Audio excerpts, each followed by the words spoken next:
Hello everyone, ఇవాళ మనతో పాటు ఉన్నారు సీనియర్ జర్నలిస్ట్ జగదేవ్ గారు. వారితో మాట్లాడదాం. సార్ నమస్తే. సార్ నమస్తే. Sir, Allu Arjun Pushpa 2 movie release కి దగ్గర అవుతుంది. సో ఇలాంటి టైంలో ఏదో ఒక న్యూస్ అల్లు అర్జున్ గురించి వస్తూనే ఉంది సోషల్ మీడియాలో. సో ఇప్పుడు రీసెంట్ గా తను ఆర్మీ అనే ఒక వర్డ్ యూజ్ చేశాడని చెప్పేసి తన పైన కేసు పెట్టినారు అని కూడా ఒక న్యూస్ వచ్చింది. సో దానిపైన మీ అభిప్రాయం? ఇక్కడ రెండు వెర్షన్లు ఉన్నాయండి. పుష్ప అనే మానియా నడుస్తున్న ప్రస్తుత పరిస్థితుల్లో పుష్ప గురించి ఎవరు మాట్లాడినా, ఏం మాట్లాడినా, ఎక్కడ ఇన్సిడెంట్ జరిగినా అదొక వైరల్ అవుతూనే ఉంది. మేబీ నేను అనుకోవడం ఇట్లా వైరల్ అవ్వడానికే ఆయన అప్పట్లో నంద్యాల వెళ్ళాడేమో అని అనిపిస్తుంటది నాకు. ఇప్పుడు నంద్యాల ఆయన వెళ్ళకపోతే అసలు ఈ సోషల్ మీడియా వేదికగా పవన్ కళ్యాణ్ ఫ్యాన్స్ కి, ఐ మీన్ మెగా ఫ్యాన్స్ కి, బన్నీ గారి ఫ్యామిలీకి మధ్యలో ఉండే క్లాషెస్ ఫ్యాన్స్ కి అంటున్నాను, వ్యక్తులకు కాదు. వాళ్ళకి వచ్చే వారు ఏదైతే కోల్డ్ వారు అట్లా ఉండేది కాదేమో అని నా అభిప్రాయం. మేబీ ఒక వైరల్ క్రియేట్ చేయడానికి అక్కడికి వెళ్ళాడా, ఇదంతా సినిమా పబ్లిసిటీ స్టంట్ లో భాగమైనమా అనిపిస్తుంది. ఎందుకంటే ప్రతిదీ కూడా పుష్పకు సంబంధించి ఏమొచ్చినా కూడా వైరల్ అయిపోతూనే ఉంది. ఎట్లాగా పాట్నాలో పెట్టారు, పాట్నాలో అంతమంది జనాలు ఎలా వచ్చారు, అరే మన సౌత్ వాడు వెళ్ళి అక్కడ జెండా పాతేడరా, సంతోషించండిరా అంటే అంత నిజంగా అంత క్రేజ్ వచ్చిందా, క్రేజ్ ఉందా, నచ్చిందా?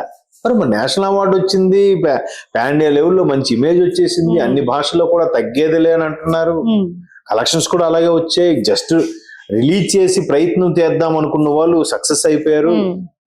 సరే, అదొకటి అంశం. తర్వాత చెన్నైలో ఈవెంట్ పెడితే చెన్నైలో వీళ్ళు మాట్లాడుతుంటే తెలుగులో మాట్లాడండి అని ఎప్పుడైతే ఫ్యాన్స్ అన్నారో, సో తెలుగు నుంచే జనాలను తరలించారు. ఆయన నిజంగా ఉన్న తమిళనాడు ఫ్యాన్స్ కాదు వీళ్ళు అనేది, అంటే తమిళనాడులో స్థిరపడ్డ తెలుగు వాళ్ళు కాదు, అంతమంది ఉండరు. ఉన్న తమిళ్ కాదు తెలుగే మాట్లాడండి అని గోల్ చేసే వాళ్ళు అక్కడ ఉండరు. సో అంతగా ధైర్యంగా ఆడిటోరియంలో గోల్ చేశారంటే ఖచ్చితంగా ఇక్కడ నుంచి తరలించిన వాళ్ళే అయి ఉంటారని అదొక ఇష్యూ. ప్రతిదీ కూడా ఇప్పుడు తర్వాత అన్స్టాపుల్లో ఆయన వచ్చి ఏం జరిగింది ఏంటి అని ఎక్స్ప్లెనేషన్ ఇచ్చుకున్నాడు. దాని మీద ఒక చర్చ. బాలయ్య గారు అలా ఎందుకు అడిగారు, బాలయ్య గారి ప్రస్తావన ఎందుకు అక్కడ మధ్యలో, ఎన్టీఆర్ గారి ప్రస్తావన ఎందుకు రాలేదు, బన్నీ గారు ఎంత అడుగుతున్నప్పుడు అని అదొక చర్చ. బన్నీ నువ్వే సూపర్ డాన్సర్, మిగతా రామ్ చరణ్ గాని ఎన్టీఆర్ గాని అంత పెద్ద డాన్సర్స్ కాదు, ఈయనే డాన్సర్స్ అని చెప్పుకున్నాడని అదొక చర్చ. ప్రతిది కూడా చర్చ, కాంట్రవర్సీ, చర్చ, కాంట్రవర్సీ, కామెంట్, కాంట్రవర్సీ, ఒక స్టేట్మెంట్ ఇవ్వడం, కాంట్రవర్సీ. సో ఇప్పుడు కూడా మీరు అడుగుతుంటే అల్లు ఆర్మీ అనే పదం వాడినప్పుడు ఆయన చాలా సందర్భాలు వాడారు కదా. ఎందుకంటే ఈవెన్ అలవైకుంఠపురంకు సంబంధించి వాడినప్పుడు కూడా అల్లు ఆర్మీనే వాడాడు ఆయన. ఇక్కడ మన కోట్ల విజయభాస్కర్ స్టేడియం దగ్గర ఎక్కడో అయినప్పుడు. సో అప్పుడు అంటే ఆల్మోస్ట్ ఇది ఒక 3 ఏళ్ళు అవుతుంది, అంటే పుష్పకు ముందు కదా అది. సో ఇట్లాగా 3 ఏళ్ళు 4 ఏళ్ళు అల్లు ఆర్మీ అని అనడం. ఆర్మీ అంటే దేశానికి జై జవాన్ జై కిసాన్ అంటారు, అంటే రైతు కిసాన్, జై జవాన్ దేశాన్ని కాపాడేవాడు. సో అలా ఆర్మీ అనేది దేశాన్ని కాపాడేది, దానికి ఒక ఉన్నతమైన స్థానం ఉంది. ప్రజల గుండెల్లో కూడా ఆర్మీ అంటే ఒక రెస్పెక్ట్ ఉంది. ఆ పదాన్ని మీరు ఇక్కడ ఎలా వాడుతారు అనేది ఎవరో ఒక ఆయన ఇక్కడ హైదరాబాద్ జవహర్ నగర్ లో కేసు వేశారు. సో ఇప్పుడు కూడా ఇది ఎవరితోనో వేయించి ఇది ఒక రకమైన పబ్లిసిటీ స్టంట్ గా చేస్తున్నారా, లేదా ఏదో సోషల్ మీడియా వేదికగా వైరల్ అవుతుంది కాబట్టి ఏది మెగా ఫ్యాన్స్ కి వీళ్ళకి పడట్లేదు అన్నట్టుగా, సో దాన్ని మరి కాస్త క్యాష్ చేసుకునే విధంగా వీళ్ళే ఒక మనిషికి పెట్టి కేసు వేయించారా అనేది క్వశ్చన్ మార్క్. అది చెప్పలేము. పబ్లిసిటీ కాదేది పబ్లిసిటీకి అనర్హం అన్నట్టు రామ్ గోపాల్ వర్మ గారు పబ్లిసిటీ డిఫరెంట్ గా చేస్తారు కదా.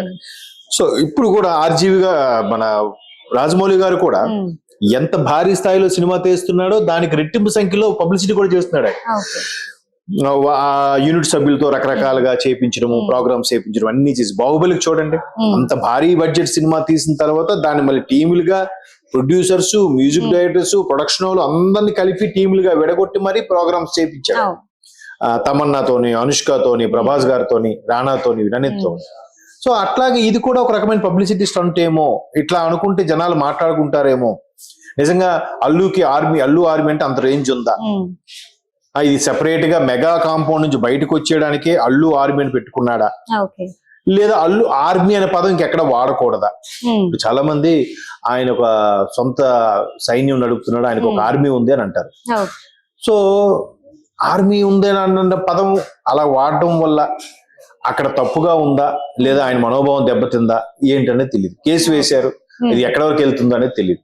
లేదా ఈ సినిమా పబ్లిసిటీ కోసం అలా కేసు వేయించారా, లేదా నిజంగా గెట్టని వాళ్ళు ఎవరైనా ఈయన ఎదుగుదలను చూసి లేదా ఈయనకి వచ్చే ఈ సినిమాకి వచ్చిన క్రేజ్ ని చూసి ఆ విధంగా కేసు వేశారా. ఒక విషయంలో ఒక 5-6 దృక్కోణాలు ఉంటాయమ్మా. ఒక్కొక్క యాంగిల్లో ఒక్కోలాగా అనిపిస్తుంది. ఇప్పుడు వెనకటికి ఒక ఆయన ఒక మంచి కథ రాశాడు, మా మిత్రుడు. ఇప్పుడు తెలంగాణ ఉద్యమం పీక్స్ లో ఉన్నప్పుడు ఒక ఆమె చనిపోయింది, సూసైడ్ చేసుకుని చనిపోయింది. ఒక అమ్మాయి, మా యుక్త వయసులో ఉన్న అమ్మాయి.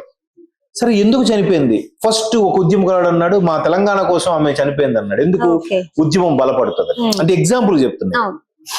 వెంటనే పక్కింటి ఆవిడ ఏముంది, ఎవరితోనో తిరిగి ఉంటది, ఏదో ఆడు మోసం చేసి ఉంటాడు అందుకే సూసైడ్ చేసుకుంది అన్నాడు. ఇంకోటి వచ్చి అన్నాడు లేదు పరీక్ష ఏదో ఫెయిల్ అయి ఉంటుంది అది తట్టుకోలేక, లేదా అప్పులు చేస్తుంటది తట్టుకోలేక ఫెయిల్ అయింది అని అన్నాడు. ఇదిలా ఉంటే ఎవడో ఒకడు వచ్చి అరే ఆ అమ్మాయిని ఇష్టపడినోడు ఎవడో, అరే ఇలా ఎందుకు చేసుకుంది, అసలు ఎంత నిండి ప్రాణాలు తీసుకుంది, దానికి కారణం నేనా లేదా మా కుటుంబ సభ్యులు మా ప్రేమను ఒప్పుకోవడం వల్ల ఇవన్నీ చేసుకుందా అని అంటాడు ఒకడు. అంటే ఒక విషయానికి అసలు ఏం జరిగిందని మనకు తెలియదు. రకరకాల యాంగిల్లో రకరకాలుగా ఆలోచిస్తూ ఉంటారు.